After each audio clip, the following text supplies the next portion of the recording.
Benita nuk e kishte menduar kurrë se do të binte në dashuri në këtë mënyrë.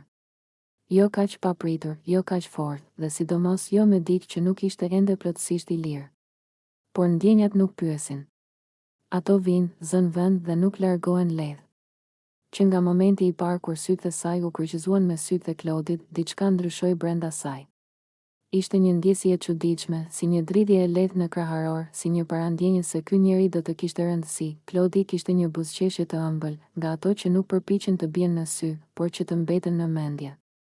Nuk ishte vetëm buzëqeshja, por mënyra si fliste, si dëgjonte, si e shikonte.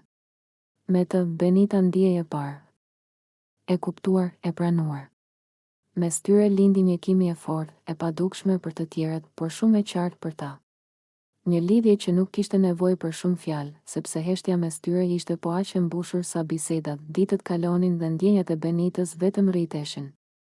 Ajo e gjente veten duke menduar për Klodin pa e kuptuar, duke buzëqeshur kur i kujtohej zëri i tij ose një detaj i vogël nga mënyra si sillej. Ishte ajo lloj dashurie që të kap ngadalë, por rrënjoset thellë.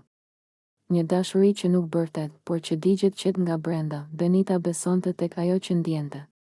Besonte se ajo kimi nuk ishte rastësi. Se lidhja që kishin nuk ishte diçka kalimtare.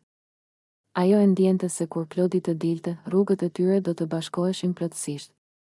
Në mendjen e saj, ajo e shite të ardhmen, biseda të gjata, qeshje, ndarje shqetësimesh, një marrëdhënie e ndërtuar mbi sinqeritet dhe ndjenja të vërteta, por realiteti nuk ishte aq i thjeshtë për momentin. Klodi nuk e kishte mbyllur ende muhabetin me italianen.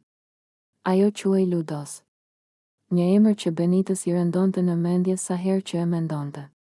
Nuk ishte xhelozi e verbër, por një lloj frike e heshtur, frika se mos ajo që Benita ndjente kaq fort, nuk ishte ende e sigurt. Klodi fliste ende me të.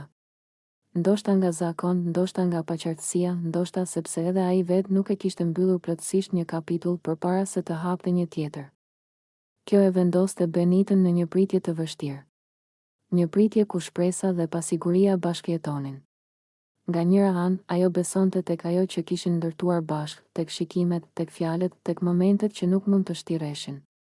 Nga ana tjetër, e dinte se derisa Klodi të ishte plotësisht i lirë emocionalisht, ajo mbetej në një terren të paqëndrueshëm. Megjithatë, Benita nuk ishte nga ato që largohen lehtë.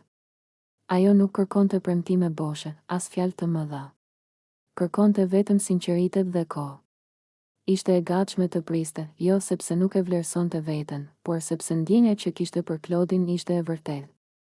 Dhe ndonjëherë, dashuria e vërtetë kërkon durim. Netëve, kur mendimet i bëheshin më të zhurmshme, Benita pyes veten në heshtje: a do të zgjedh ai atë që ndjen me mua? Nuk ishte pyetje e bërë me dëshpërim, por me shpresë. Sepse thellë brenda saj, ajo e dinte se ajo që kishin nuk ishte e zakonshme. Ishte diçka që nuk ndërtohet lehtë, por as nuk shkatërohet lehtë. Ajo nuk i bënte presion Klodit. Nuk i kërkonte të zgjidhte me nxitim. Donte që zgjedhja e tij të ishte e pastër, e qartë dhe e sinqertë. Sepse vetëm kështu, kur të ishin bashkë, do të ishte pa hije nga e kaluara, dhe kështu, Benita vazhdonte të jetonte mes pritjes dhe shpresës. Me zemër.